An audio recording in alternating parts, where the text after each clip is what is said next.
Assalamualaikum warahmatullahi wabarakatuh. Alhamdulillah alladzi 'allama bil qalam 'allamal insana ma lam ya'lam. Segala puji bagi Allah Jalla Jalaluh yang telah mengajarkan kepada manusia dengan pena, mengajarkan kepadanya apa yang sebelumnya dia tidak mengetahui. Tidak nyaman dan tidak enak jadi orang bodoh. Jadi orang gak ngerti. Kita tuh gak mau disebut bodoh, disebut gak tahu, gak ngerti. Maka hendaklah seorang hamba benar-benar memperhatikan ilmu, karena ilmu ini mengokohkan bangunan-bangunan yang tidak ada tiangnya, dan kebodohan itu menghancurkan rumah yang penuh dengan tiang. Para santriwati khususnya sebentar lagi akan pulang. Kemarin sudah ujian dan dia tinggal nunggu hari meninggalkan ma'hadnya, berkumpul kembali dengan keluarganya. Tapi ketahuilah, ilmu yang sudah dipelajari itu bisa hilang. Ilmu yang sudah dihafal, yang sudah dimengerti, itu bisa pergi tatkala kita tidak melakukan yang namanya murajaah, tatkala kita tidak membaca kembali. Maka hendaklah para santriwati ketika mau pulang sudah memiliki rencana apa yang hendak dilakukan. Di rumah 24 jam kali atau 14 hari mungkin. Tidur berapa jam di rumah? Coba mulai dicatat. Yang mau pulang nih, dicatat. Aku akan sampai rumah hari apa? Dan harapannya mungkin nanti anak-anak, ini ustazah suruh bikin perencanaan masing-masing, kemudian diserahkan kepada gurunya. Sehingga ustazah bisa tahu, umpamanya Khaulani punya rencana apa sama liburan. Terus yang lainnya umpamanya ada Aisyah, ada Maryam, ada siapa tuh, itu mereka suruh bikin mau ngapain, karena selama ini mungkin sekolahan yang membuat perencanaan buat mereka. Nggak, biar mereka buat perencanaan sendiri, biar mereka menghargai waktu dan menghargai ilmu. Karena terus terang 2 pekan tuh kalau ilmunya nggak dimurojaah bisa hilang. Karena al ilmu qabla al qawli wal amal, berilmu sebelum berucap dan beramal. Yarfa'illahu alladhina amanu minkum walladhina utul ilma darajat. Allah mengangkat derajat orang-orang yang beriman di antara kalian. Dan yang dikasih ilmu itu diangkat lebih lagi beberapa derajat di atas orang-orang yang beriman. Capek, ya capek. Lelah, penat, letih, lesu, bosan, jenuh. Nah, orang tuh ketika naik tangga itu capek. Tapi yang jadi masalah, tempat yang paling indah itu yang di atas, bukan yang paling bawah. Makanya mau tidak mau orang harus capek dan letih. Bagaimana orang-orang yang berangkat ke puncak setiap Jumat, Sabtu, dikasih tahu macet loh. Iya, tapi nggak apa-apa macet. Berjam-jam buka tutup jalannya nggak apa-apa. Kenapa? Karena dia mau ke atas. Dia mau senang-senang di sana. Dan mereka sadar kalau mau senang-senang di sana harus capek dulu. Maka hendaklah para santriwati mempersiapkan perencanaannya, pulang mau ngapain, sampai rumah kasih tahu kepada ibundanya, kepada ayahnya, insya Allah ini yang akan aku lakukan. Kalau ada acara mau jalan-jalan, tapi zikir pagi petang tetap umpamanya Murojaah badal maghrib tetap, setelah itu main. Ada banyak waktu lah. Ada banyak waktu untuk bermain. Bersukacita, bersukaria bersama keluarga. Tapi jangan sampai ilmu yang udah didapat itu dilepas. Seperti orang yang pulang ke rumahnya, bawa emas. Lalu sampai jembatan dia lemparkan emas itu. Karena buat dia, aduh berat, capek. Padahal yang dia lemparkan adalah sesuatu yang sangat berharga. Ingat, para nabi tidak mewariskan emas dan perak. Emas dan perak ditinggal. Tapi yang diwarisin para nabi adalah ilmu. Barang siapa yang mendapatkan ilmu, maka dia mendapatkan keberuntungan yang besar sekali. Taibah, ada sedikit pembahasan. Allahumma salli wa sallim ala nabiyina Muhammadin wa ala alihi wa ashabi ajma'in. Amma ba'd. Kita akan melanjutkan sedikit pembahasan tentang sujud tilawah. Setelah itu kita akan melanjutkan yang berkaitan dengan adab membaca Al-Quran lagi. Agar tatkala kita membaca Al-Quran, kita dapat berkahnya, dapat hidayahnya, dan dapat syafaat. Nah, silakan dibaca.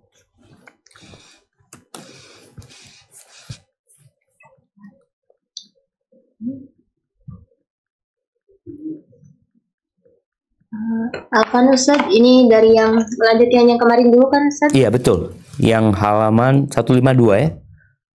Nah, Ustaz. Kemudian setelah ia selesai bertasbih, nah ya 152. Falukah salam, ada dua pendapat masyhur yang bersumber dari Syafi'i. Yang paling sahih menurut jumhur ulama madhab Syafi'i, lalu dilakukan salam sebagaimana perlunya melakukan takbiratul ihram dan menjadi sebagaimana sholat jenazah. Ini berpedoman pada apa yang diriwayatkan oleh Ibnu Abi Daud dengan sanad sahih dari Abdullah bin Mas'ud radhiyallahu anhu bahwa dahulu beliau pernah membaca ayat sajadah kemudian sujud lalu salam. Barakallahu fikum. Ya. Ini masih pembahasan kalau sujud tilawah di luar sholat. Apakah dia perlu salam? Kemarin kita sudah bahas ya, bahwasanya ketika di luar sholat, dalam mazhab Syafi'i, mereka mensyaratkan seperti syarat sholat, dia bertakbir, takbiratul ihram, kemudian takbir untuk sujud, kemudian sujud baca doa, kemudian bertakbir bangkit dari sujud. Terus gimana? Apakah lanjut baca Quran atau perlu salam? Pendapat yang lebih rajih sebenarnya nggak perlu salam. Tapi kita akan bahas dalam mazhab Syafi'i, mereka juga merajihkan hal itu. Coba kita baca di sini sebutkan ada dua pendapat masyhur dalam mazhab Syafi'i. Yang pertama disebutkan perlu dilakukan salam. Sebagaimana perlunya melakukan takbiratul ihram. Salat itu adalah ucapan dan perbuatan yang dimulai dengan takbir ditutup dengan salam. Karena mereka menyamakan sujud tilawah ini seperti salat, maka sama. Dimulai dengan takbir, ditutup dengan salam. Dan menjadi sebagaimana sholat jenazah. Sholat jenazah yang doa isinya itu dimulai dengan takbir, ditutup dengan salam. Padahal nggak ada ruku, nggak ada sujud. Maka mereka mengkiaskan ke sana. Kemudian ternyata ada dalil yang mereka sebutkan, yang menjadi pedoman mereka ya. Ini disebutkan sebuah riwayat dari Abdullah bin Mas'ud radhiyallahu anhu. Dalam riwayat Ibn Abi Dawud ya. Bukan Abu Dawud tapi putranya Abu Dawud yang menyebutkan Abdullah bin Mas'ud itu salam gitu. Tapi yang jadi masalah seperti yang kita bahas, nggak ada cerita Nabi alaihissalam salam. Taib. Pendapat yang kedua, nah,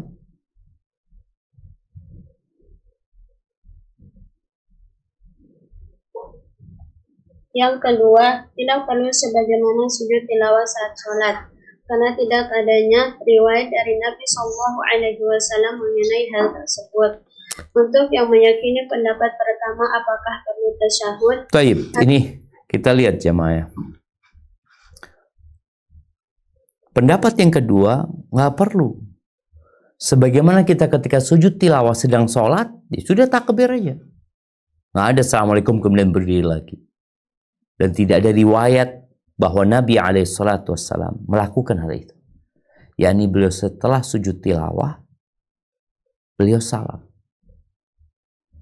Karena sujud tilawahnya Nabi SAW diriwayatkan oleh para sahabat. Kita udah bahas ada 14 tempat atau 15 ayat yang berkaitan dengan sujud tilawah. Dan tidak ada satupun riwayat yang menyebutkan saat itu Rasulullah SAW mengucapkan salam. Baik, gimana yang ikut pendapat pertama? Kalau mereka mengucapkan salam, apakah setelah bangkit dari sujud itu duduk dulu bertasyahud baru salam atau tidak? Nah ini ada dua pendapat lagi yang berpendapat bahwasanya harus salam. Maka mereka juga membincangkan apakah ada tasyahud atau langsung salam. Nah, silakan dibaca. Ada dua pendapat. Yang paling sahih, tidak perlu sebagaimana tidak harus berdiri. Sebagian ulama menggabungkan dua hal ini dan menghasilkan tiga pandangan perihal tasyahud. Pendapat yang paling sahih, harus salam tanpa tasyahud. Pendapat kedua, tidak perlu melakukan keduanya, tasyahud dan salam. Pendapat ketiga, keduanya harus dilakukan. Baik, afwan. Pendapat yang paling sahih, annahu la budda minas salam duna tasyahud. Pendapat yang paling sahih harus salam tanpa tasyahud. Nah, ini pendapat yang paling sahih menurut pendapat ini ya. Pendapat yang kedua, tidak perlu melakukan dua-duanya. Tasyahud dan salam, nggak perlu. Pendapat yang ketiga, keduanya harus dilakukan. Kita lihat ya, pendapat yang pertama dan kedua dan ketiga ini bertolak belakang. Yang kedua tidak perlu tasyahud dan salam. Yang ketiga harus tasyahud dan salam. Tapi disebutkan oleh Imam Nawawi yang paling sahih, yang ikut pendapat ini, yang ikut pendapat bahwasanya adanya salam, mereka hanya mengatakan salam tanpa tasyahud. Ingat ya, yang pertama kita bicarakan tadi ada yang mengharuskan salam. Yang kedua nggak harus salam. Dan itu pendapat yang lebih sahih. Kalau ikut pendapat yang pertama yang mengharuskan salam, apakah harus tasyahud? Yang sahih nggak harus tasyahud. Ini pendapat di dalam pendapat. Anda ingatkan kembali, apakah harus salam? Maka akan ada dua pendapat. Pendapat yang pertama harus salam. Yang kedua tidak harus salam. Yang kedua ini yang lebih sahih. Kalau orang mengikuti pendapat yang pertama, harus salam karena dikiaskan dengan sholat, apakah harus tasyahud? Maka akan ada tiga pendapat. Yang pertama, nggak harus tasyahud, tapi harus salam. Yang kedua, nggak perlu tasyahud wala salam. Yang ketiga, dua-duanya harus dilakukan. Barakallahu fikum. Taib. Dilanjutkan. Yang berpendapat harusnya salam dari kalangan salaf, Muhammad bin Sirin, Abu Abdurrahman bin Sulaimi, Abu Ahwas, Abu Qilabah, serta Ishaq bin Rahawai. Yang berpendapat tidak harus salam, Hasan al-Basri, Sa'id bin Jubair, Ibrahim an-Nakhai, Yahya bin Ibn Watsab, serta Ahmad. Nah, dilanjutkan. Yang kedua, untuk sujud tilawah saat sholat tidak perlu melakukan takbiratul ihram dan disunahkan bertakbir untuk sujud tanpa mengangkat tangan, serta bertakbir saat bangkit dari sujud. Inilah pendapat sahih yang masyhur yang dikatakan oleh jumhur. Salah seorang ulama, Abu Ali bin Abu Hurairah berkata, Tidak perlu bertakbir saat ia merunduk untuk sujud ataupun bangkit dari sujud. Barakallahu fikum. Sujud di luar ini yang tadi kita bahas itu semua penjelasan mengenai kondisi pertama, yaitu kondisi sujud di luar sholat. Bagaimana kalau sujud di dalam sholat? Adabnya sekarang seperti apa? Kalau kita baca ayat sajidah, kita sedang sholat. Di sini disebutkan, tidak perlu melakukan takbiratul ihram. Itu yang pertama. Karena sudah masuk waktu sholat ya. Bukan masuk waktu sholat ya, maksud dalam kondisi sholat. Yang dimulai dengan takbiratul ihram. Jadi ikut takbiratul ihramnya sholat. Yang kedua, disunnahkan bertakbir untuk sujud tanpa mengangkat tangan. Kan kalau takbiratul ihram, kita disunahkan untuk angkat tangan. Ketika ruku, kita disunahkan angkat tangan. Ketika sujud, kita dianjurkan angkat tangan. Tapi untuk sujud tilawah disebutkan disunahkan bertakbir untuk sujud tanpa mengangkat tangan. Karena ini takbirnya takbir untuk sujud tilawah. Kemudian yang ketiga, bertakbir saat bangkit dari sujud. Inilah pendapat sahih yang masyhur yang dikatakan oleh jumhur. Sebutkan salah seorang ulama, Abu Ali bin Abu Hurairah berkata, tidak perlu bertakbir saat ia merunduk untuk sujud ataupun bangkit dari sujud. Ini sholat. Ada yang berpendapat nggak harus takbir. Jadi tahu-tahu sujud aja, kemudian berdiri. Yang sahih adalah bertakbir untuk sujud dan bertakbir untuk bangkit. Maka disebutkan oleh Imam Nawawi yang ma'ruf adalah yang pertama. Ya, jadi kita udah paham. Ketika di luar sholat ada banyak pendapat ya. Ada yang berpendapat tadi harus berdiri. Ketika duduk dia bangkit, yang sahih enggak. Dia dalam kondisi duduk ya udah. Dia sujudnya bermula dari duduk itu. Apakah harus takbiratul ihram? Ya, pendapat dalam mazhab Syafi'i yang sahih takbiratul ihram, kemudian takbir untuk sujud, kemudian bangkit dari sujud. Nah, setelah bangkit dari sujud baru saja kita bahas apakah perlu salam atau tidak. Tapi kalau urusannya sholat, dia hanya perlu takbir sujud, kemudian bangkit dari sujudnya. Dia perlu takbir lagi. Baik, dilanjutkan mengenai adab sujud.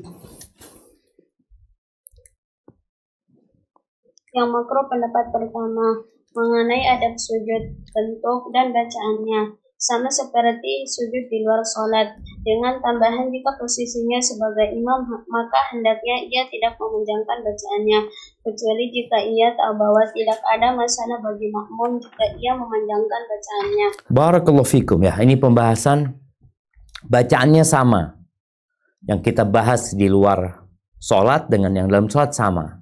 Bacaan sujud dalam sholat, mau ditambahkan bacaan-bacaan yang lain nggak apa-apa, mau ditambah doa juga nggak apa-apa, karena itu posisi doa mustajab.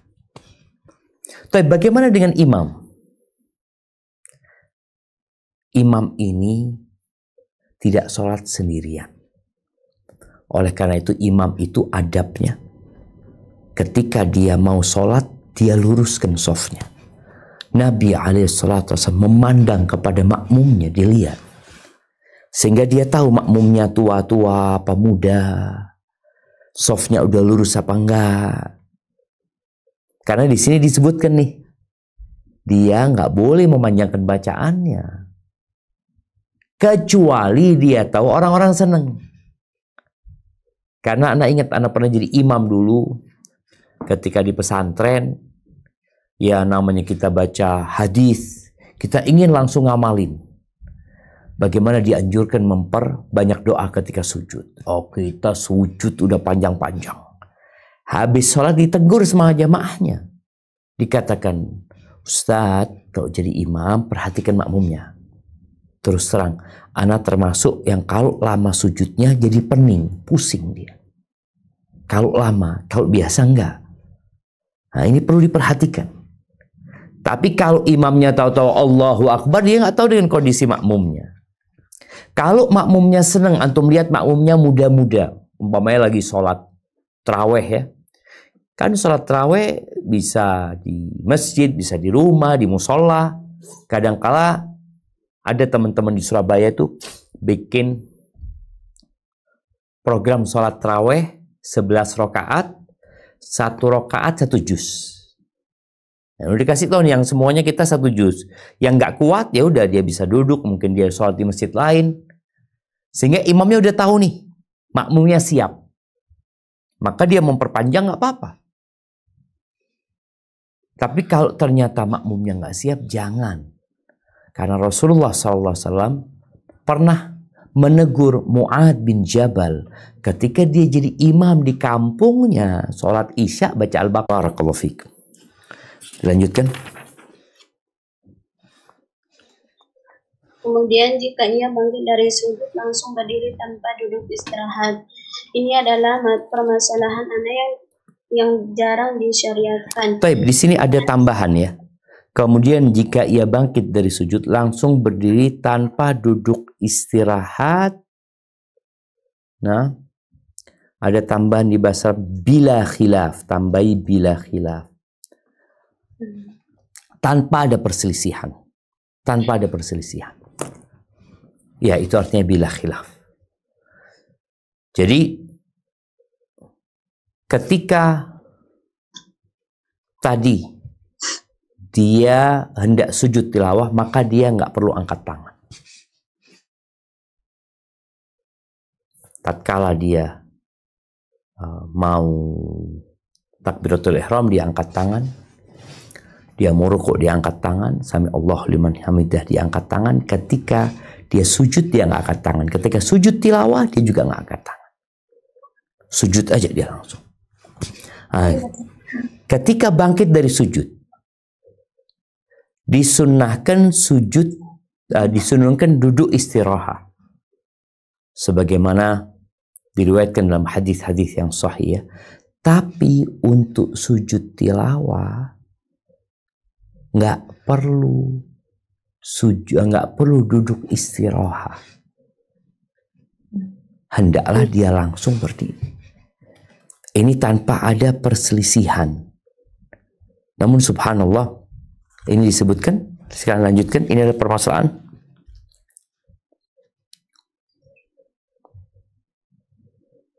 Di antara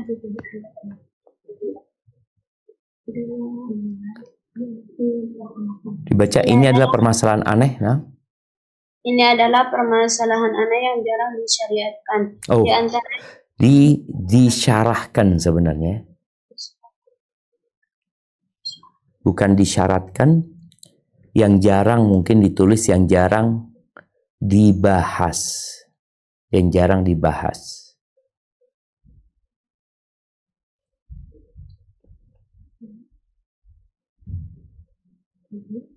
Dan di antara yang membahasnya atau yang menyatakan, di antara yang menyatakannya dan di antara yang menyatakannya, bukan mensyaratkannya.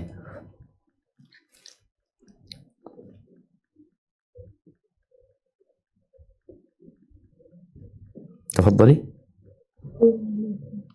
Ini adalah permasalahan aneh yang jarang dibahas. Di antara yang menyatakan Qadhi Husain Baghawi serta Rafi'i.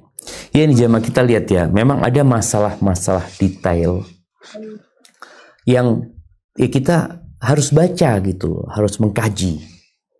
Tapi kadangkala kita baca buku nggak ada yang menjelasin. Makanya kita ya, kalau sujud tilawah tadi kita perlu angkat tangan nggak ketika sujud? Ternyata nggak perlu angkat tangan. Kemudian ketika bangkit dari sujud perlu duduk istirahat nggak? Karena kita biasanya duduk istirahat itu ketika selesai sujud dari rokaat pertama, rokaat ketiga, selesai kita sujud yang kedua dalam sholat kita, sebelum kita berdiri dianjurkan untuk duduk istirahat. Ketika bangkit dari sujud tilawah, nggak ada. Bahkan disebutkan ini, dia tanpa ada perselisihan. Tapi siapa yang menjelaskan, menyatakan tentang hal itu? Sedikit yang membahas tentang hal itu. Di antara yang membahas dan menyatakannya di sini disebutkan adalah para ulama dari kalangan Syafi'i, Al-Qadhi Husain, Al-Baghawi, dan Al-Imam Rafi'i. Baik, dilanjutkan.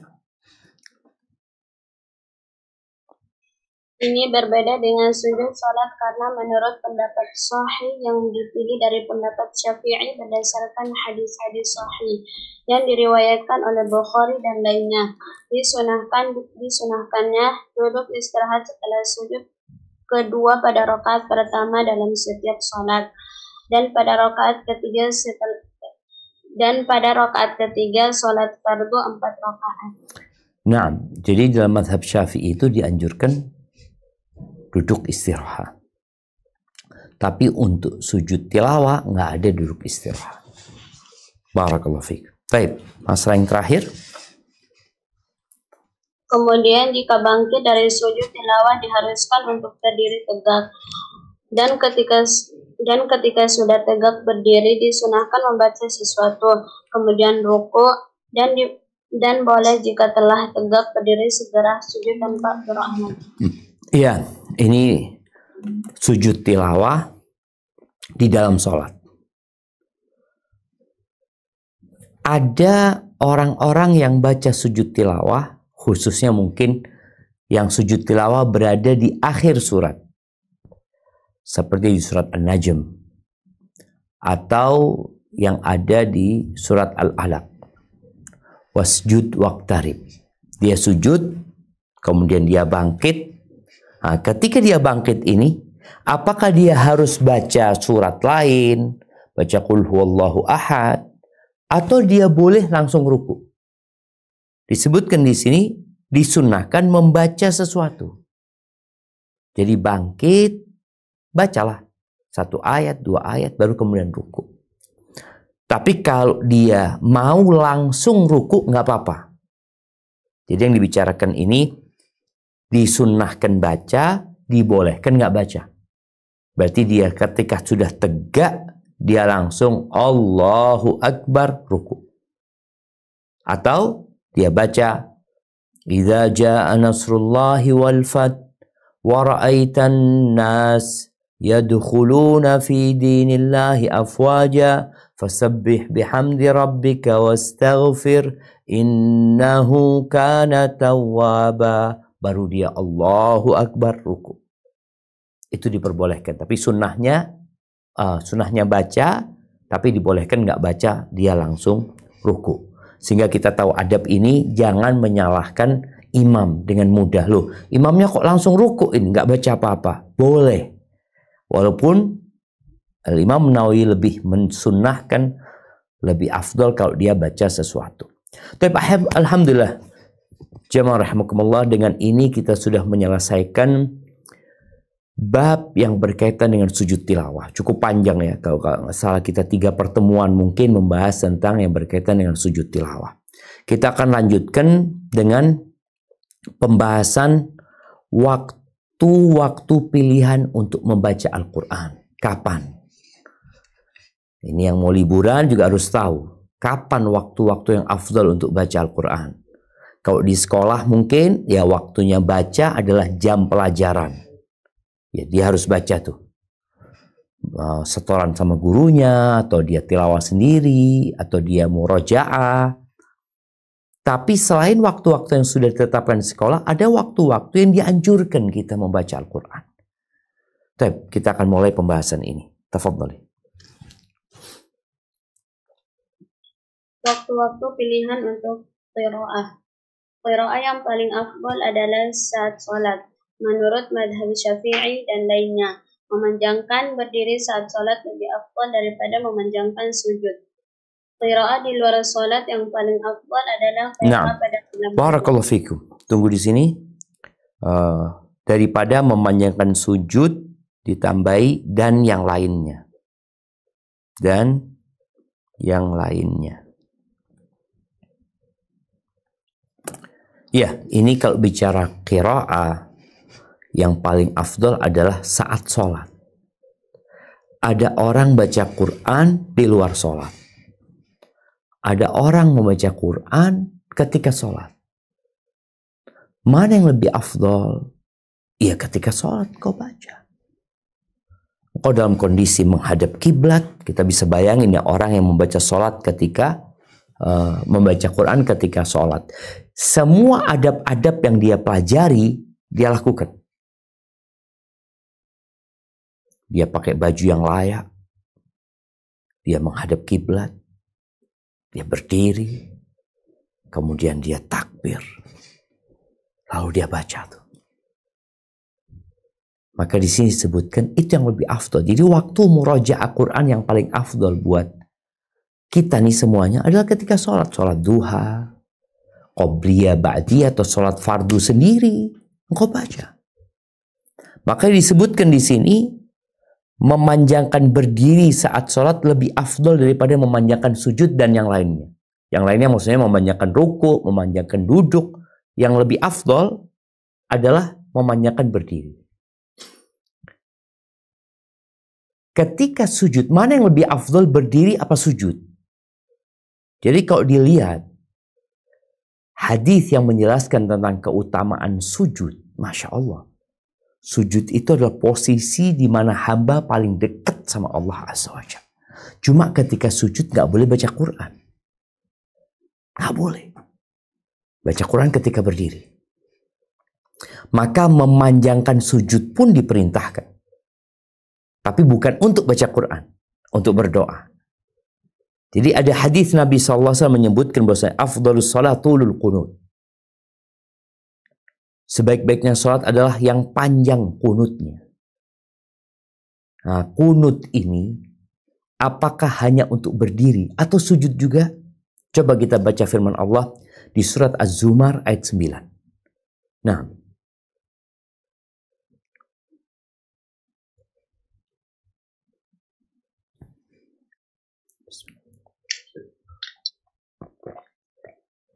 A'udzu billahi minasy syaithanir rajim. Amman huwa qanitun al-layli sajidan wa qa'iman yahdharul akhirata wa yarju rahmata rabbih.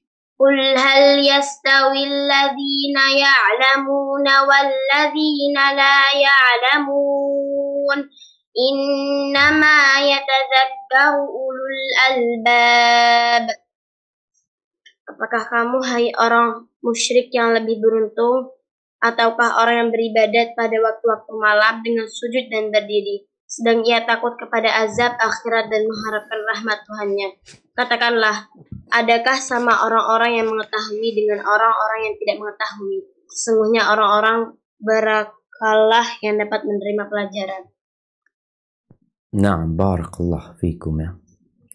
Berakallah ya. Hanya orang-orang yang berakal yang dapat mengambil pelajaran. Maka di sini Allah sebutkan niqanitun ana al-laili. Di malam hari dia dalam posisi berdiri dan sujud. Allah sebut dua nih, berdiri dan sujud.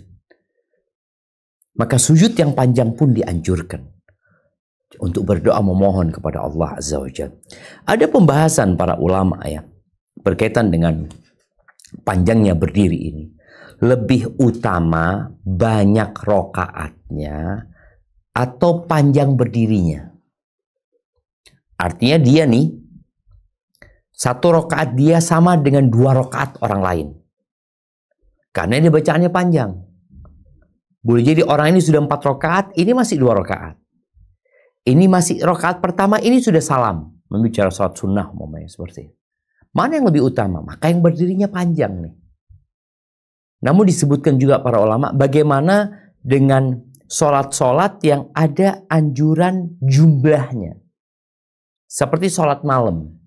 Rasulullah SAW sholat 11 rakaat, 9 rakaat, 7 rakaat, 5 rakaat.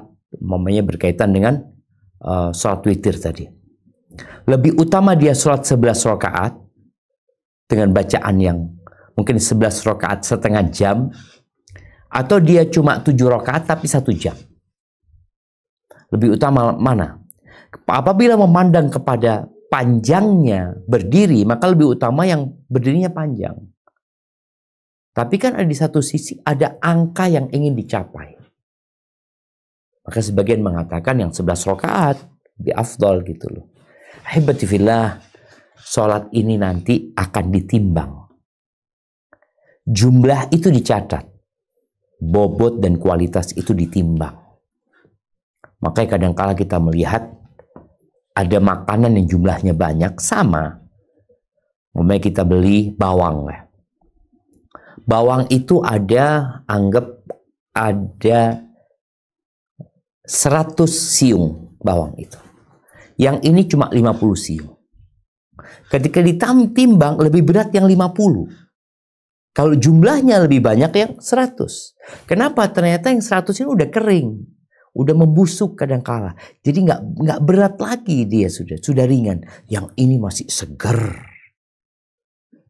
Maka berkaitan dengan ibadah ini, hendaklah kita tidak hanya melihat kepada jumlahnya, jumlah yang wajib ya kita kejar, tapi jumlah yang disunnahkan ya kita berusaha untuk mencapainya. Tapi kalau kita tidak bisa mencapainya, memperpanjang bacaan hendaklah menjadi target kita. Sujudnya juga panjang, memohon dan berdoa kepada Allah Azza wa Jalla. Barakallahu fiik. Baik, dilanjutkan.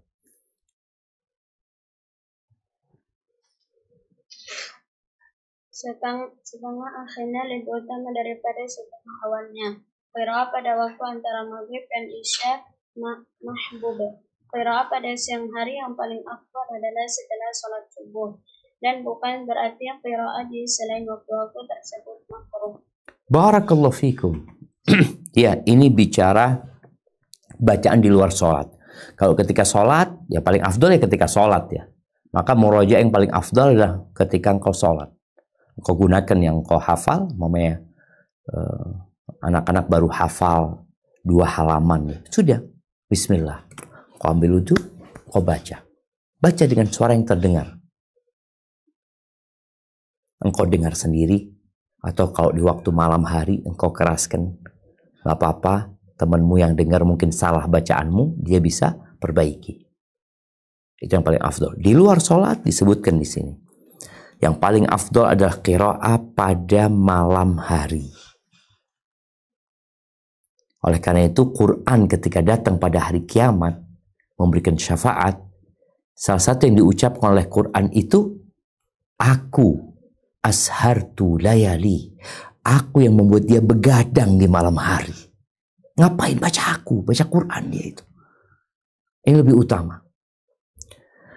Lebih menghadirkan kekhusyuan, lebih jauh dari riya.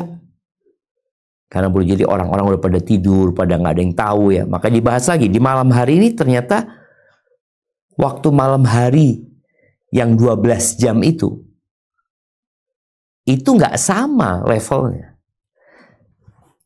Setengah akhirnya lebih utama dari setengah awalnya. Nih kalau bicara malam dibagi 2, ada orang baca habis isya, ada orang baca jam 2 malam. Bayangin ketika teman-temannya tidur, ketika nggak ada yang melihat dia bangun baca Quran. Kalau dia kumpul kedua, sholat dan baca Quran, dia menggabungkan 2 kemuliaan. Kemuliaan yang pertama adalah kemuliaan sholat dan kemuliaan waktunya. Dia dapat 2 tuh. Tapi kadang-kala ada perempuan-perempuan yang sedang nggak sholat Ustadz, sedang datang bulan. Ya bismillah, kau niatkan. Jam 1 malam aku mau bangun. Aku memang nggak sholat, tapi aku mau baca Quran. Ini waktu yang mulia. Sebagaimana Nabi SAW menyebutkan, yang pernah kita bahas, beliau mengetahui tempat singgahnya, tempat tinggalnya kaum Asy'ariyin, dari sahabat Nabi, kaumnya Abu Musa al-Asy'ari. Dari mana? Dari suara bacaan Quran mereka di malam hari. Walaupun siang harinya Nabi nggak tahu mereka di bagian mana gitu loh. Mereka singgahnya di mana nggak tahu Nabi SAW. Tapi malam hari, oh ini kampungnya Asy'ari. Dari bacaan Quran mereka. Karena yang paling afdol ini tadi setengah malam yang kedua. Baik. Kemudian disebutkan di sini qiraah pada waktu maghrib dan isya mahbub. Ya, mahbub itu artinya lawannya makruh ya. Mahbub itu dicintai. Antara maghrib dan isya. Kayak biasanya dulu kita ya di kampung itu biasanya maghrib dan isya itu nggak boleh kemana-mana sama orang tua. Duduk ngaji. Dan dulu juga ngaji itu bukan habis asar. Habis asar itu main. Jadi kita main, habis asar, mau maghrib, dimarahin tuh, suruh pulang, mandi, ambil wudhu, sholat. Biasanya sholat di langgar kita, di musola, saya itu ngaji. Karena memang ternyata disebutkan di sini, antara maghrib dan isya itu waktu yang mahbub, yang disukai. Taib. Kemudian qiraah pada siang hari. Yang paling afdol adalah setelah sholat subuh. Jadi ba'da subuh itu bukan tidur. Maka di sini para santriwati tadi persiapkan tuh mau pulang, kapan aku mau ngaji? Habis subuh. Habis subuh kan masih fresh ya. Makanya seharusnya orang bangun tidur itu seger. Kadang-kala Anda melihat ya waktu ke sebuah pesantren atau di kampus kita habis subuh itu kita ngelihat kanan kiri miring-miring semua ya. Ada miring, ada yang Masya Allah khusyuk ya. Anak pikir dia sedang berzikir, ternyata sedang tidur. Seharusnya ba'da subuh itu seger. Kenapa sekarang banyak orang-orang yang subuh itu kok nggak semangat ya? Kok malah lemes, capek, bawaannya mau tidur? Ada masalah di malam harinya. Boleh jadi dia begadang. Tidurnya nggak cepat. Padahal Rasul SAW itu membenci tidur sebelum isya dan ngobrol setelah isya. Sekarang ba'dal isya orang ngobrol dengan handphonenya, ya. Dia nonton. Akhirnya kalau sudah pegang handphone, nih nanti ketika liburan pegang handphone, udah nggak bisa tidur. Kenapa nggak bisa tidur? Karena tontonannya terlalu banyak. Mau dihabisin nggak mungkin. Tontonan ini, kau pegang YouTube ya. YouTube itu pinter kan. Ketika memberikan sebuah tontonan, tayangan, nanti ada yang mirip dengan itu. Ada yang mirip dengan itu. Mirip dengan itu. Yang akhirnya membuat dia nggak mau tidur. Nggak ngantuk gitu. Tapi coba taruh handphonenya baca Quran, langsung ngantuk. Langsung bawaannya mau tidur. Kenapa? Setan nggak mau antum baca Quran. Maka sebutkan di sini, yang paling afdol siang hari itu ba'da subuh. Dan kalau kita lihat ya Allah seringkali menyebutkan masa zikir itu bukrotan wa asila. Bukroh itu waktu subuh, asila waktu petang. Dan tadi disebutkan ba'dal maghrib ke isya itu waktu yang mulia kalau malam hari, kalau siang hari adalah ba'da subuh. Lalu disebutkan di sini bukan berarti qiraah di selain waktu itu makruh, enggak. Boleh, tapi kalau bicara afdol, ya orang itu kan kepingin beramal sedikit dapat banyak. Sama, kalau bicara sama lah Ustaz. Kalau bicara 1 juz, ana bacanya mamanya 30 menit 1 juz. Sama aja. Kan asan ana cari waktu yang mulia. Sama-sama 1 juz dapatnya, tapi waktunya lebih mulia. Namun ternyata waktu yang mulia itu kadangkala perlu perjuangan. Khususnya di tengah malam yang kedua. Capek jemaah. Enaknya tidur ya Allah. Mudah-mudahan kita dikasih hidayah sama Allah supaya bisa benar-benar membaca Al-Quran di waktu yang lebih utama. Sehingga ya amalan kita mungkin secara kuantitas sama. Artinya tadi 1 juz. Antum sehari berapa? Ana alhamdulillah one day 1 juz. Nah, one day 1 juz dia ini kapan antum bacanya? Wana biasanya habis asar. Ini one day one juz. Kapan bacanya? Jam 1 malam. Sama nih. 1 juz dapatnya. Tapi kualitasnya kelak ditimbangan pada hari kiamat berbeda. Berbeda jamaah. Karena waktunya lebih utama. Apalagi ditambah kekhusyuan yang lebih ya. Barakallahu fiik. Nah, dilanjutkan.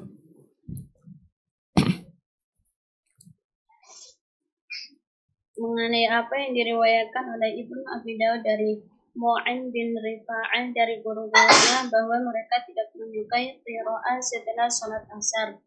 Mereka katakan karena itu adalah waktu belajar orang-orang Yahudi. Alasan ini tidak bisa diterima dan tidak memiliki dasar. Barakallahu fikum. Nah jamaah, kita tahu bangsa Yahudi asalnya adalah kaumnya Nabi Musa alaihissalam ya, yang mereka mendapatkan Taurat. Yang Taurat itu juga dibaca sebagaimana Al-Quran kita baca.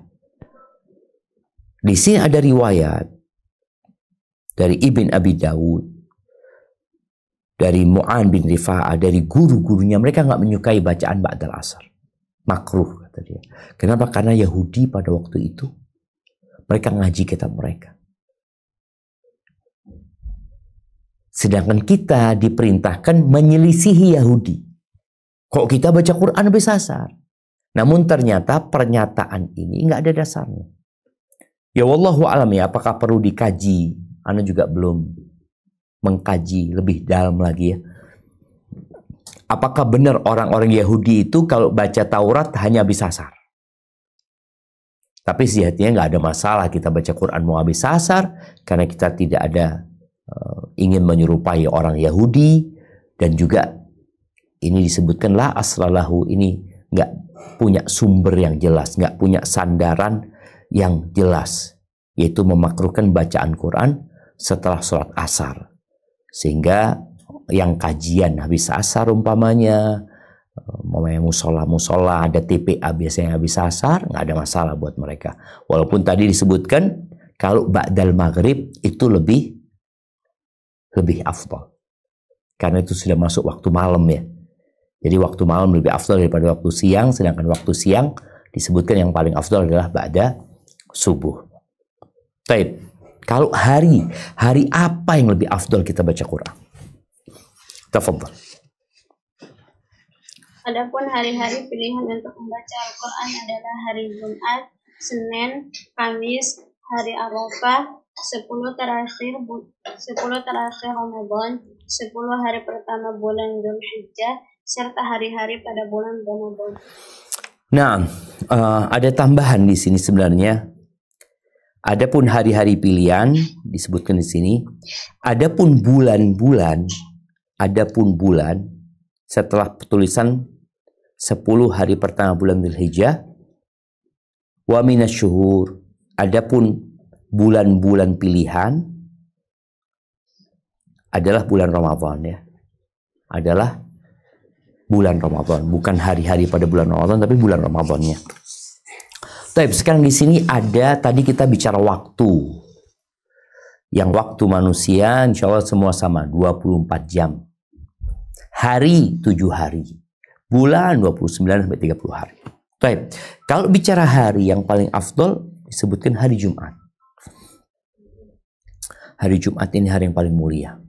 Kalau bicara hari Jumat itu dimulai dengan malam Jumat. Ketika hari Kamis matahari tenggelam, maka kita masuk ke malam Jumat, kemudian hari Jumatnya. Ada anjuran membaca surat Al-Kahfi. Jumhur ulama dari empat mazhab itu mereka menganjurkan membaca surat Al-Kahfi setiap hari Jumat. Walaupun hadisnya diperselisihkan ya. Tapi sebagian besar mereka melihat hadis itu bisa diterima. Karena ada ziyadatul thiqah ya, tambahan perawi yang thiqah, sehingga mereka mengamalkan itu. Tapi bukan hanya baca surat Al-Kahfi ya, baca surat apapun kita dianjurkan baca di hari Jumat. Karena khairul ayyam, sebaik-baiknya hari adalah hari Jumat. Kita diperintahkan di situ banyak amalan yang berkaitan dengan hari Jumat. Tapi ada larangan untuk mengkhususkan malam Jumat untuk qiyamul lail. Jadi ini orang hanya qiyamul lail malam Jumat. Yang lainnya nggak ada. Enggak, kita setiap malam usahakan bangun malam. Tapi malam Jumat Kalau memang besoknya libur, kita bisa punya waktu yang lebih banyak untuk baca Quran, tafadhol. Kemudian hari Senin. Bicara hari Senin ini, ya ini hari diangkatnya amalan. Rasulullah SAW puasa hari Senin dan Kamis. Beliau sering puasa hari Senin dan Kamis ya. Karena itu hari diangkatnya amalan. Kemudian ini yang pekanan ya. Setiap pekan itu kan ada 7 hari. Maka Jumat, Senin, Kamis itu termasuk hari-hari yang mulia kita untuk memperbanyak baca Al-Quran. Kemudian hari Arafah. Hari Arafah ini tanggal 9 Dzulhijjah. Nggak semua orang bisa wukuf di Arafah. Maka orang-orang yang tidak ada di Arafah, ya manfaatkan waktu untuk membaca Al-Quran. Di Arafah pun juga mulai wukufnya itu setelah tergelincirnya matahari. Sehingga sebelum itu, nasihat buat para jemaah haji ya, engkau silahkan duduk santai sambil nunggu tergelincirnya matahari. Tiduran juga nggak apa-apa. Manfaatkan untuk membaca Al-Quran. Karena itu hari yang mulia, hari Arafah. Kemudian 10 terakhir Ramadan. Ya, ini yang diharapkan ada Lailatul Qadar. Apalagi di malam Lailatul Qadarnya. Yang Allah mengatakan, Inna anzalnahu fi Lailatul Qadar. Kami menurunkan Al-Quran ini di Lailatul Qadar. Kemudian setelah itu 10 awal Dzulhijjah. Ada apa dengan 10 awal Dzulhijjah? Jamaah rahimakumullah, yang famous, yang terkenal, yang viral di antara manusia itu adalah 10 akhir Ramadan ya. Walaupun juga banyak orang-orang mungkin yang sibuk belanja. Tapi alhamdulillah akhir-akhir tahun ini ana sangat bergembira sekali tatkala melihat umat Islam sudah ingat dengan kemuliaan 10 akhir Ramadan. Mereka itikaf ya di masjid-masjid yang dulu tidak pernah ada itikaf, mereka jadi itikaf. Di rumah pun orang-orang sibuk baca Quran. Ini sebuah kemajuan ya yang kita lihat di diri umat Islam, tentunya dengan belajar, karena mereka belajar. Dulu jarang kita ngelihat orang itikaf. Jarang sekali. Sekarang pun emak-emak sama anaknya pindah rumah kadang-kala tidur di masjid. Nah, 10 awal Dzulhijjah ini kurang dikenal. Kenapa kurang dikenal? Ya boleh jadi karena faktor kita tidak mengenalkan. Maka harapan anak ini untuk yang mendengar kajian ini. Di 10 awal Dzulhijjah, cobalah bikin banner. Bikin banner di perumahan umpamanya ya. Kalau perumahan kan bebas, mungkin mereka tinggal izin RT RW-nya, ditaruh tulisan selamat menyambut 10 awal Dzulhijjah. Yang ada kan Idul Adha. Nah, Idul Adha ini rangkaian dari 10 awal Dzulhijjah. Maka bagaimana kita buat banner atau kita sewa banner yang disewakan ya, apa namanya? Yang di pinggir jalan itu biasanya ada tempat billboard, apa? Billboard. Kita sewalah sebulan itu atau 10 hari untuk mengingatkan orang. Di depan kita ada 10 awal Dzulhijjah. Yang kata Rasul sallallahu alaihi wasallam, "Ma min ayyamin al-amalu salihu fi khairun wa ahabbu ila Allah min hadhil ayyam." Tidak ada hari-hari yang beramal soleh di dalamnya lebih baik dan lebih dicintai Allah daripada beramal soleh di 10 awal Dzulhijjah ini. Bayangkan, 1 tahun itu 354 hari. Nah, kalau Hijriyah ya. Di antara 354 hari itu yang paling afdol adalah 10 awal Dzulhijjah. Yang para sahabat sampai bertanya kepada Nabi SAW. Dari herannya mereka dengan 10 awal Dzulhijjah ini. Mereka mengatakan walal jihad fi sabilillah. Walal jihadu fi sabilillah. Jihad di jalan Allah pun tidak sebanding dengan beramal di 10 awal Dzulhijjah ini. Walal jihad fi sabilillah. Kecuali seorang yang keluar dari rumahnya, membawa harta dan nyawanya, kemudian nggak ada yang pulang. Dia tewas di jalan Allah dan menjadi kendaraannya. Kudanya, ontanya terbunuh atau ditawan oleh musuh. Maka berusaha kita untuk mengagungkan 10 awal Dzulhijjah. Dan biasanya sekolah liburan. Maka manfaatkan 10 akhir Ramadan, sekolah liburan. 10 awal Dzulhijjah, mau Idul Adha, sebagian sekolah sudah mulai libur, yang libur ya. Manfaatkan hal itu. Taib. Kalau bulan apa yang paling afdal? Kita tahu ada 12 bulan, dimulai dengan Muharram, diakhiri dengan Dzulhijjah. Yang paling mulia itu bulan apa? Bulan Ramadan. Taib, kita lanjutkan satu pembahasan. Silahkan ketika bacaan terhenti. Ketika bacaan terhenti, jika seorang qari bingung sehingga tidak tahu ayat selanjutnya, hendaklah ia bertanya pada orang lain. Ketika bertanya, hendaknya ia tetap menjaga adab-adab sebagaimana diriwayatkan dari Abdullah bin Mas'ud, Ibrahim An-Nakha'i, Bashir bin Abu Mas'ud radhiyallahu anhum. Mereka berkata, jika salah seorang dari kalian bertanya kepada saudaranya tentang sebuah ayat, maka hendaknya ia membaca ayat sebelumnya lalu diam. Dan janganlah ia katakan bagaimana kelanjutan ayat ini dan ini, karena dengan begitu ia mencampurkan sesuatu pada Al-Quran. Barakallahu fikum. Afwan, ini ucapan mencampurkan sesuatu pada Al-Quran kayaknya nggak gitu artinya. Tadi sempat mengkaji lebih dalam. Bukan mencampurkan sesuatu pada Al-Quran, jadi menjadikan rancu. Menjadikan rancu. Rancu bagaimana? Menjadikan rancu?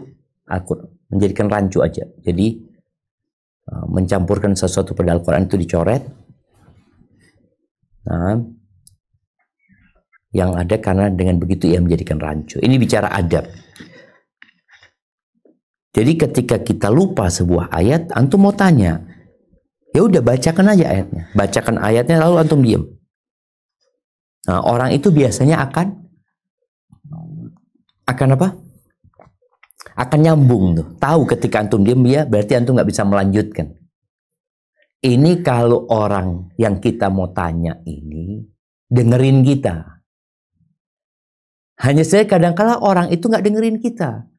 Kita udah baca, dia sedang sibuk main handphonenya, dia nggak tahu dengan apa yang kita baca. Jadi kalau orang itu faham bahwa kita memang sedang nggak bisa melanjutkan, lupa dengan apa yang akan kita baca, insya Allah dia akan memperbaiki.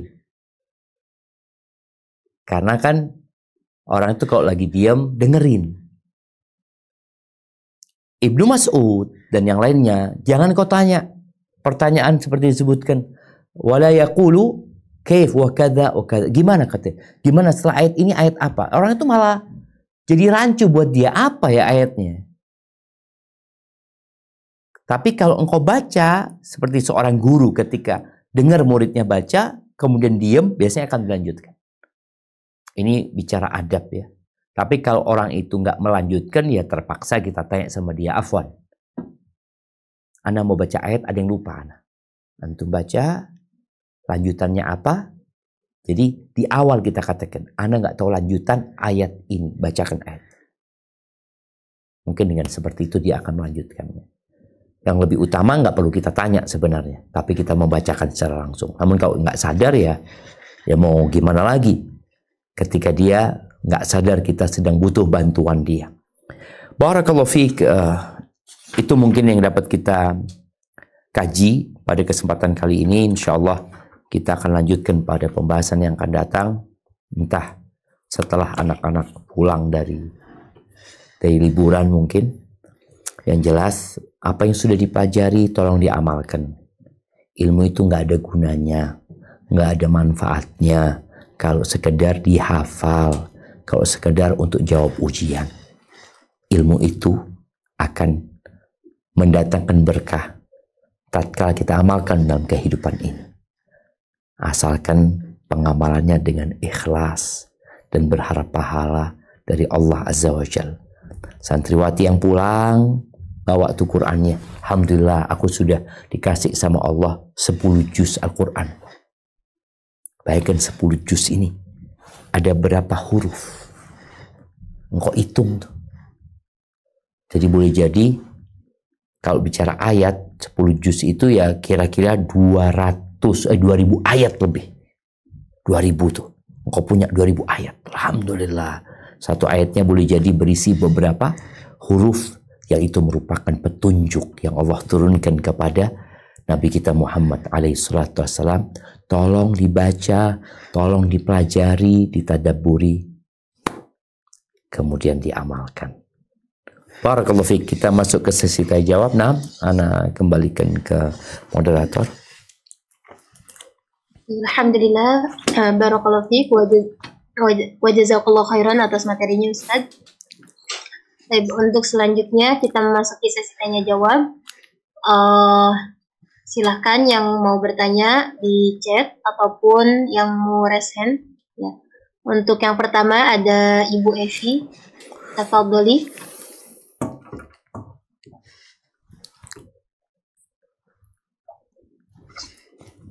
Bismillah. Assalamualaikum warahmatullahi wabarakatuh, Ustaz. Waalaikumsalam warahmatullahi wabarakatuh. Naam, tafadhali. Barakallahu fiik. Barakallahu fiik. Mau bertanya Ustaz, kalau misalnya sholat taraweh itu biasa dilaksanakan yang 11 rakaat. Nah, kalau misalnya sholat taraweh, saya mencoba untuk murojaah. Nah, kalau misalnya yang saya pernah dengar Ustadz, kalau hafalannya belum benar-benar terikat sekali, kita merojanya di sholat sunnah. Tapi kalau memang sudah yakin, baru di sholat fardu. Nah, yang ingin saya tanyakan, kalau misalnya sholat sunnah taraweh, udah dua rakaat, sudah yakin dengan hafalan, ternyata pas yang sholat berikutnya, saya ingin yakin sekali untuk baca, ternyata pada saat dipraktekkan, itu ada yang lupa Ustadz. Siap. Nah, terus saya coba ulang lagi bacaannya itu pada saat 2 rakaat yang berikutnya. Tapi sebelumnya jadi ngafalin dulu Ustadz. Jadi nggak langsung sholat 2 rakaat gitu. Jadi dihafalin dulu baru sholat berikutnya. Apakah itu boleh Ustadz? Masya Allah. Barakallahu fiik. Subhanallah. Ya, ini suatu praktek dari ilmu sebenarnya. Karena ada orang yang bacaan sholatnya itu nggak pernah berubah. Itu melulu. Kalau bicara hukum, ya boleh-boleh aja gitu loh. Karena yang jadi rukun sholat itu kan Al-Fatihah.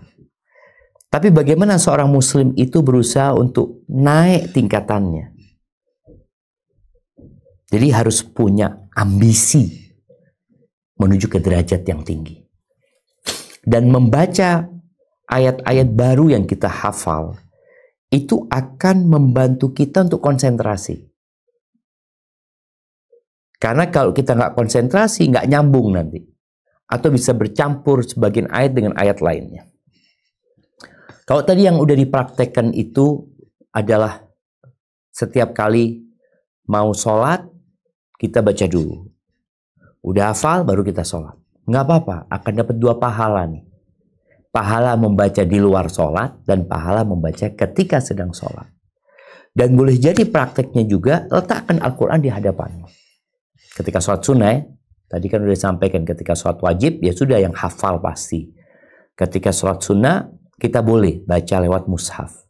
Letakkan mushaf di depanmu, tapi kau nggak ngelihat ke sana, ngelihatnya ke tempat sujud.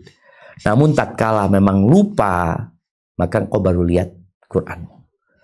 Ini solusi.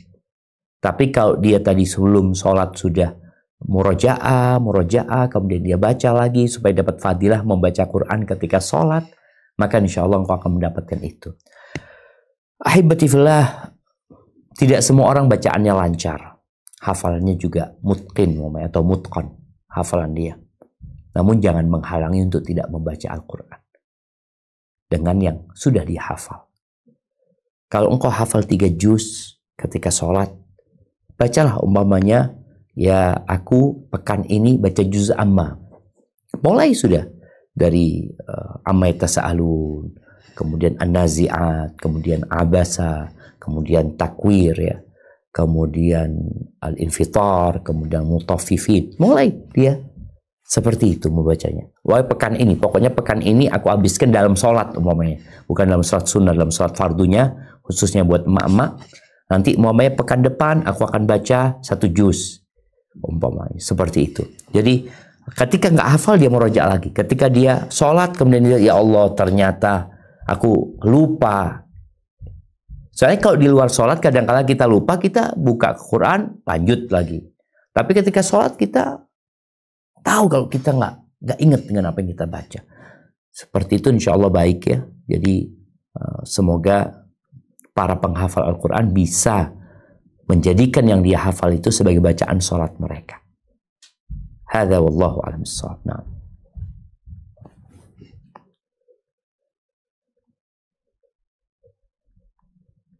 Jazakallahu khairan Ustaz. Untuk selanjutnya pertanyaan dari salah satu santriwati RQ Ustaz. Tafadhalina. Assalamualaikum Ustaz. Waalaikumsalam warahmatullahi wabarakatuh. Ana mau nanya Ustaz. Jadi kan katanya kalau sholat tuh kalau sujud kan nggak boleh baca Quran, lebih katanya disuruh berdoa kan Ustaz. Kalau nggak bisa doa pakai bahasa Arab, boleh nggak Ustaz doa pakai bahasa Indonesia? Nah, iya, ini banyak ditanyakan ya. Banyak ditanyakan karena orang itu setelah tahu keutamaan berdoa ketika sujud, maka dia ingin berdoa. Hanya saja sebagian orang nggak bisa bahasa Arab. Itu yang pertama. Hafalan doa dia sedikit. Apa yang harus dia lakukan?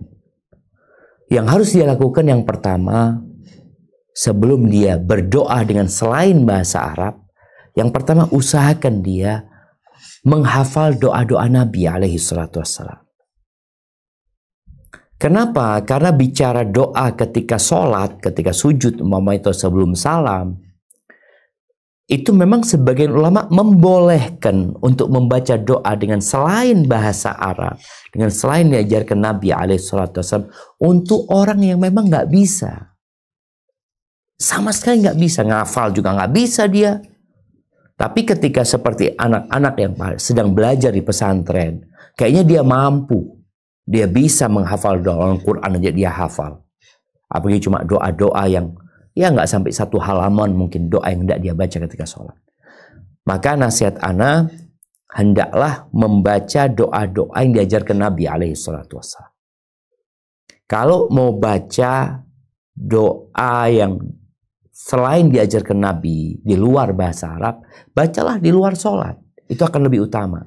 Keluar dari perselisihan yang terjadi di antara para ulama. Sekali lagi, memang ada ulama yang membolehkan bagi yang tidak bisa berdoa dengan bahasa Arab.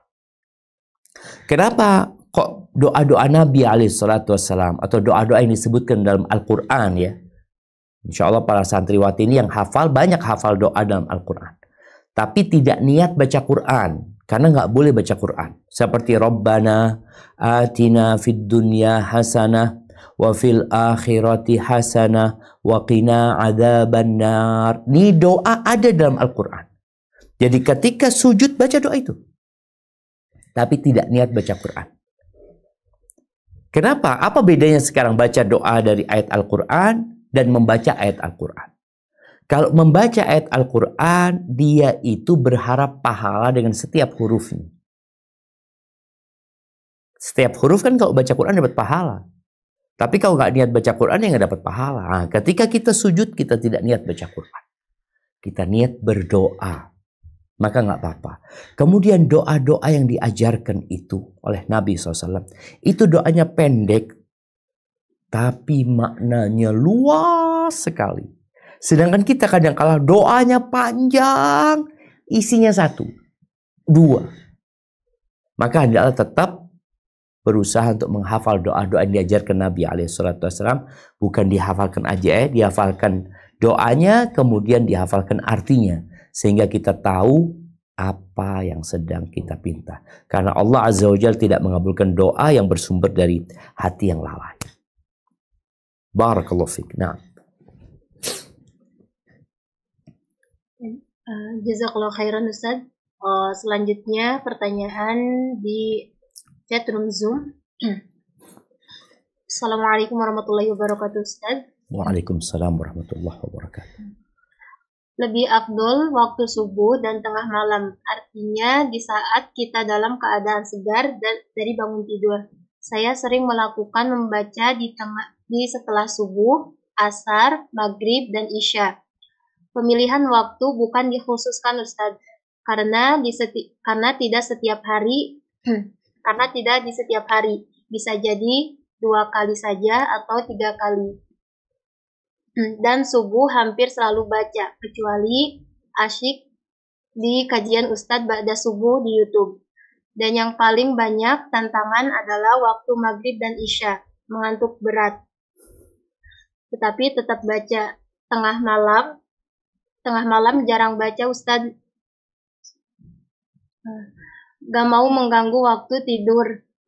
Tidak mau mengganggu waktu tidur. Bagaimana pandangan Ustadz dengan yang saya lakukan? Semua tidak ada penghususan, termasuk asar yang tadi disinggung kebiasaan orang Yahudi. Masya Allah, barakallahu fiik. Nah, ahibati fillah. Yang pertama, waktu baca Al-Quran itu adalah semua waktu. 24 jam itu, sebagaimana Imam Nawawi menyebutkan, nggak ada yang makruh baca Qurannya itu. Full kita boleh baca Quran 24 jam. Tapi kalau bicara yang lebih utama, maka di waktu di malam hari. Nah, waktu malam hari ini yang lebih utama adalah setelah tengah malam. Yang tadi dikatakan saya nggak pernah baca Quran tengah malam ya karena takut ganggu waktu tidur. Sebenarnya tinggal di setting. Tidur itu ya 5 jam cukup malam hari atau 6 jam cukup. Walaupun sekarang disebutkan waktu tidur 8 jam. Nggak, jangan terlalu banyak tidurnya. Orang tidur itu nggak merasakan hidup sebenarnya. Waktu 5 jam itu cukup insya Allah. Atau 6 jam tidur. Nah, tinggal dilihat nih engkau setting kalau waktu di malam hari. Kalau engkau tidur jam 9, subuhnya jam 4, itu 7 jam. Ya, jam 9, subuh jam 4 itu 7 jam. Maka engkau ambil tuh. Enggak, berarti aku mau tidur 6 jam. Sehingga aku jam 1 aku akan bangun. Sampai jam 2, setelah itu tidur lagi. Jadi ada waktu malam dia untuk baca Quran. Baik baca Quran saja atau baca dengan sholat. Tapi kan tadi yang sampaikan, kadang-kala perempuan ini datang bulan nggak bisa sholat malam. Tapi bukan berarti dia nggak bisa baca Quran di tengah malam. Dia bisa. Aku kan nggak sholat betul, tapi kebiasaannya. Ini harapannya, para wanita yang biasa sholat malam, ketika dia datang bulan, bukan berarti bangun malamnya ditiadakan. Tetap dia bangun malam bukan untuk sholat. Tapi untuk berdoa, untuk berzikir, untuk membaca Al-Quran, tapi tidak dengan menyentuh mushaf. Seperti yang sudah pernah kita bahas. Kalau dikatakan dia punya waktu habis subuh itu masuk waktu siang sebenarnya. Tapi anak heran tadi ketika dikatakan dia ba'dal maghrib, ba'dal isya, ngantuk berat ya. Ngantuk berat ini Masya Allah, biasanya orang ngantuk baru ba'dal isya. Ini ba'dal maghrib udah ngantuk. Mungkin dia punya banyak kegiatan di siang hari, jadi insya Allah nggak ada masalah. Habis asar pun nggak apa-apa. Pendapat yang kuat nggak ada masalah baca pada waktu asar. Tapi yang lebih afdol adalah ba'da subuh kalau itu di siang hari. Jadi silahkan dibaca. Mau didawamkan karena bukan mendawamkan karena bicara keutamaan ya, tapi karena dia bisanya waktu itu. Apalagi dikatakan nggak tiap hari juga Ustaz. Ingat kata Nabi SAW, khairul amali adwamuhu wa in qalla. Sebaik-baiknya amalan adalah yang berkesinambungan, konsisten. Walaupun sedikit, jumlahnya nggak banyak. Itu lebih utama daripada banyak habis itu berhenti. Hadza wallahu a'lam bissawab. Nah. Jazakallahu khairan Ustaz. Untuk selanjutnya pertanyaan dari salah satu santri IT lagi Ustaz. Assalamualaikum Ustaz. Waalaikumsalam warahmatullahi wabarakatuh. Ustaz izin bertanya. Naam, tafadhali, ahlan wa sahlan. Ustaz, bagaimana jika menyalakan murotal tapi kita tinggal tidur, tidak mendengarkannya dengan baik-baik? Nah, jadi menyalakan murotal ini ada kondisi sebelum tidur. Jadi memang dia mau tidur, dia mau dengerin Quran. dia niat mau dengerin Quran. Tapi mau tidak mau, ketika tidur, murotalnya masih hidup. Maka ketika murotalnya masih hidup dan tidak ada yang membaca, mau lebih baik dimatikan. Tapi kan dia dengerannya nggak mungkin dia ngidupin murotal dalam kondisi tidur. Dia menyalakan murotal sebelum tidur. Maka nggak ada masalah insya Allah. Asalkan dia sebelum tidur memang niat untuk mendengarkan sambil murojaah. Tapi ketika dia ketiduran, mungkin kawan-kawannya yang melihat murotal itu masih hidup dan tidak ada yang mau dengar, mungkin dia matikan. Kemudian boleh jadi menyalakan murotal dalam kondisi kita bekerja. Yang lebih utama sudah kita bahas. Lebih utama itu memang duduk, baca, ya dengerin. Tapi bukan berarti kita nggak boleh sambil bekerja dengerin. Nggak apa-apa. Sambil bekerja mendengarkan, niat tadi kan, dia mau mendengarkan Al-Quran ya. Atau dia setel di rumahnya karena memang ada pekerja di rumah ya, mudah-mudahan mereka juga dapat mendengarkan Al-Quran. Insya Allah tetap dia akan mendapatkan berkah dari Al-Quran walaupun tidak seperti orang yang melakukan semua adab membaca Al-Quran. Hadza wallahu a'lam bishawab. Jazakallah khairan Ustaz. Untuk selanjutnya pertanyaan di chatroom Zoom. Assalamualaikum warahmatullahi wabarakatuh Ustaz. Waalaikumsalam warahmatullahi wabarakatuh. Apakah dengan saya membaca Al-Quran sementara saya tidak tahu artinya dan hanya sekedar membaca, apakah tetap mendapatkan manfaat dan pahala, dan apakah sia-sia atau tidak dalam melakukan bacaan tersebut? Lalu bagaimana caranya agar saya bisa menikmati bacaan Al-Quran tersebut? Masya Allah, barakallahu fiik. Ya, ada beberapa pertanyaan di sini. Yang pertama, bagaimana hukumnya orang yang baca Al-Quran tapi dia nggak tahu artinya? Apakah dia akan mendapatkan pahala, dapat manfaat? Iya, dia tetap akan mendapatkan karena yang dia baca adalah kalamullah. Yang dia baca ini firman Allah, firman Tuhan. Dari Allah bermula, nanti akan kembali kepada Allah Azza wa Jalla. Kau akan mendapatkan berkahnya walaupun kau nggak tahu artinya. Akan tetapi kalau engkau ingin tambah berkah selain pahala, engkau ingin dapat hidayah, maka mau tidak mau kau harus baca artinya. Karena buat orang yang faham bahasa Arab, dia faham dengan makna Al-Quran tersebut. Sehingga dia menikmatin, dia dapat pahala, dia kemudian dapat hidayahnya. Karena ketika ada perintah sholat, kan seharusnya kita mengamalkan perintah tersebut.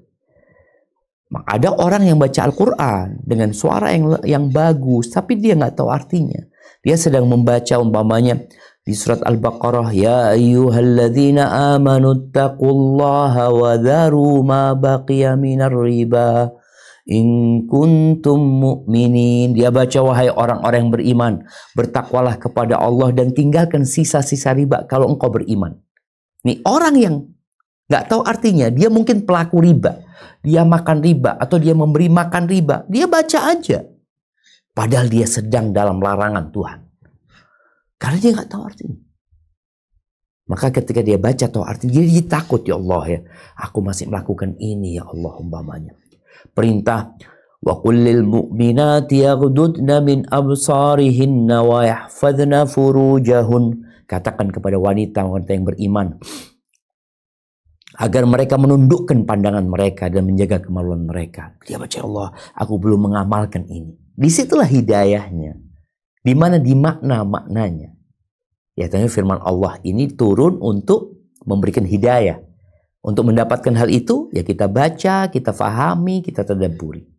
Sehingga engkau akan mendapatkan plus hadiah dan hidayah. Kalau engkau bertanya bagaimana supaya engkau bisa menikmati bacaan Quran, ya yang pertama adalah niat. Perbaiki niatmu. Kenapa engkau baca Al-Quran? Kemudian jaga adab-adabnya. Baca dengan suara yang indah.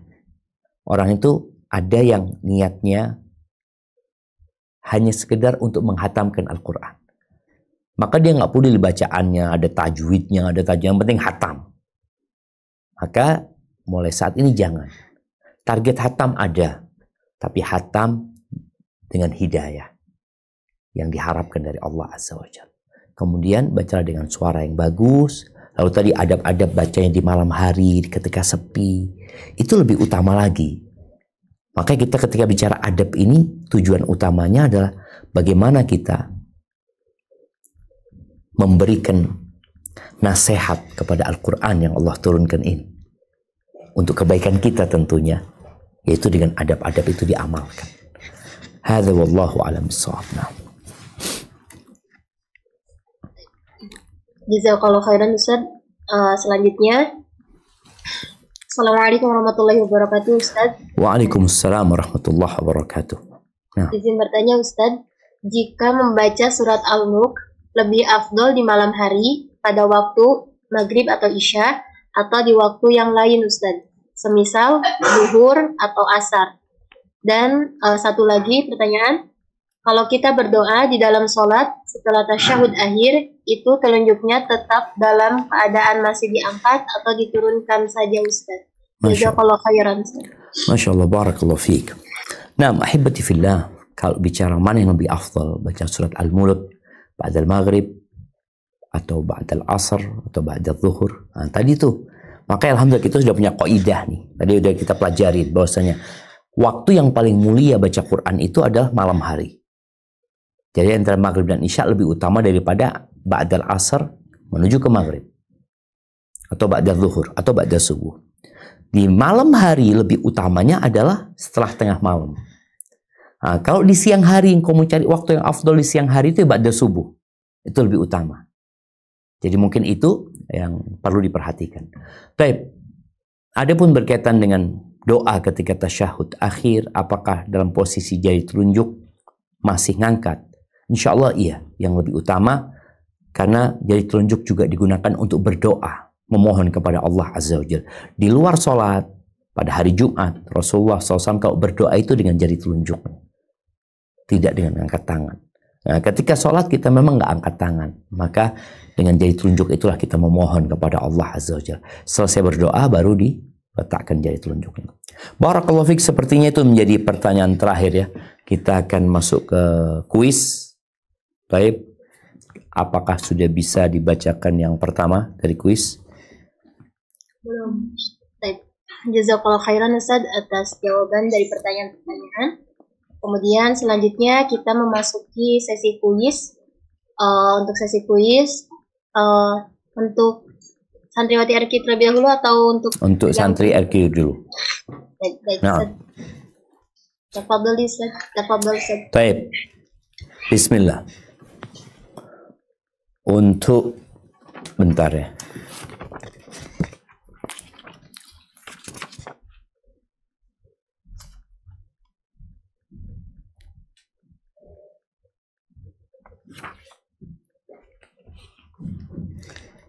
Sebutkan adab sujud tilawah ketika sedang sholat. Bagaimana pelaksanaan sujud tilawah ketika sedang sholat? Tafadhal.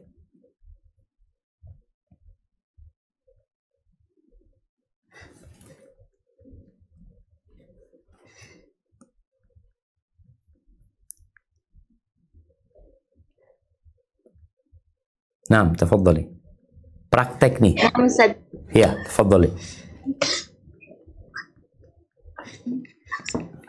Yang pertama Ustaz, tidak perlu melakukan takbiratul ihram. Yang kedua, disunahkan bertakbir untuk sujud tanpa mengangkat kedua tangan. Yang ketiga, bertakbir saat bangkit dari sujud. Nah, yang ketiga, satu lagi.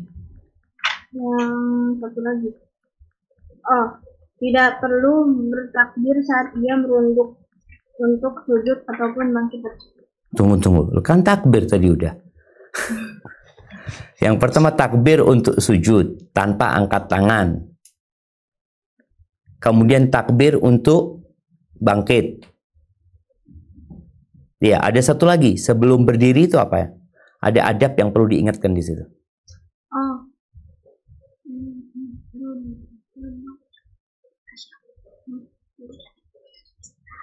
Tidak perlu duduk istirahat. Ya, tidak perlu duduk istirahat. Baik, setelah berdiri, apa yang dia lakukan? Langsung ruku atau gimana? ada yang dianjurkan membaca surat, tapi dibolehkan untuk langsung ruku ya. Baik, barakallahu fiik. Jadi itu. Jadi udah tahu adabnya ketika dalam sholat seperti yang tadi udah kita bahas. Baik, pertanyaan yang kedua untuk Santi NKRQ lagi. Yang ketiga baru untuk yang di luar. Baik, yang kedua. Sebutkan waktu, hari dan bulan yang utama baca Quran.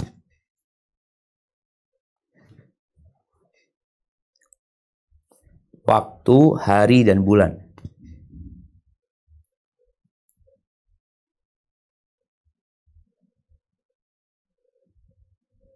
Nah. Apa Ustaz, karena banyak mengangkat tangan mungkin sweet dulu Ustaz. Siap.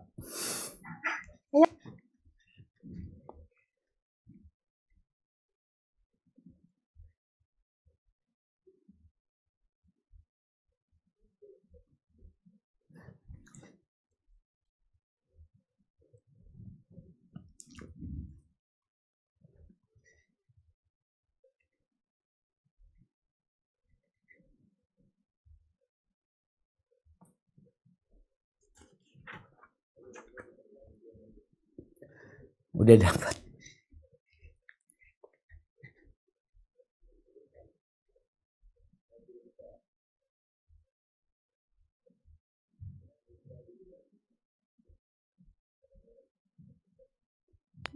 Ustaz, udah ada Ustaz. Siap, tafadhali.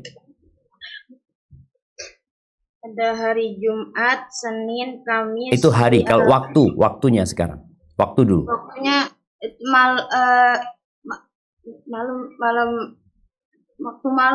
Malam hari lebih utama waktu siang. Malam hari 6. Taib, yang malam hari paling utama kapan? Jumat. Loh, bukan, yang malam hari. Waktu malam. Malamnya. Yang setelah tengah malam. Ya. Nah. Taib, waktu siang hari yang paling utama kapan? Siang hari. Subuh. Ba'da subuh. Yang paling utama ba'da subuh. Oke, itu untuk harian. Taib, untuk yang 24 jam ya. Taib, yang harian, hari apa yang paling utama dalam sepekan? Jumat, Senin, Kamis, hari Arafah, sama 10 hari terakhir Ramadan. Ada lagi 10 awal? 10 awal bulan Dzulhijjah. Taib, kalau bulan yang paling utama? Bulan Ramadan. Bulan Ramadan, ahsanti. Barakallahu fiik. Taib, pertanyaan untuk jamaah. Pertanyaan untuk jamaah.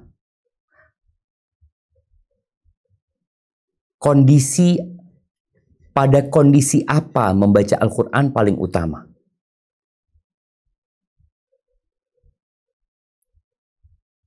Nah,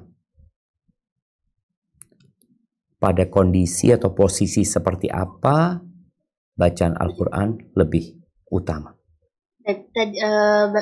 Yang pertama tadi ada Bu Nunung. Tafadhali. Assalamualaikum Ustaz. Waalaikumsalam warahmatullahi wabarakatuh. Barakallahu fiik. Tafadhali. Kondisi terbaik yang baca Quran itu saat sholat ya Ustaz? Saat sholat pada posisi berdiri. Berdiri. Ahsanti. Barakallahu fiik ya. Maka dianjurkan ketika sholat itu bacaannya yang panjang-panjang itu. Lebih utama bacaannya panjang daripada banyak rakaatnya tapi bacaannya pendek-pendek. Walaupun mengejar target jumlah itu juga dianjurkan. Ketika memang kita dianjurkan mamanya sholat, mamanya qobliyah zuhur 4. Ya sudah, bagaimana target 4 dapat tapi bacaannya juga panjang. Tapi kalau nggak bisa, mana yang dikorbankan? Ya karena targetnya harus 4, ya mungkin bacaannya dipendekin tapi 4 tetap dia dapat. Walaupun yang lebih utama, ingat, ketika berdiri perpanjanglah bacaan Qurannya. Baik, jazakillah khairan. Itu mungkin dapat kita kaji. Kurang lebihnya mohon maaf. Anda kembalikan ke moderator. Jazakillah khairan.